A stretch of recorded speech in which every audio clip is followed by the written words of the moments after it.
H1B visa వార్షిక ఫీజును $1,00,000 పెంచిన తర్వాత కీలక పరిణామాలు చోటు చేసుకున్నాయి.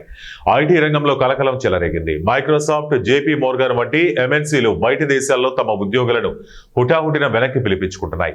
ఇన్ఫోసిస్, విప్రో, కాగ్నిజెంట్, టీసీఎస్ వంటి టెక్ దిగ్గజ సంస్థల్లో పనిచేస్తున్న ఉద్యోగులు కూడా ఇక స్వదేశానికి తిరుగుముఖం పట్టారు. ట్రంప్ తీసుకున్న నిర్ణయంతో ఐటీ రంగం తీవ్ర ప్రభావానికి లోడైంది.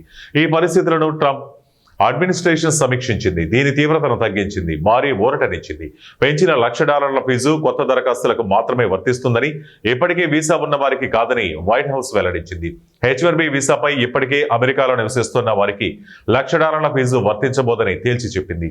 ఈ పెంపు కొత్త దరఖాస్తులకు మాత్రమేనని, ఇప్పటికే వీసా ఉన్న వారికి కాదని white house press secretary Karoline లెవిట్ స్పష్టం చేశారు.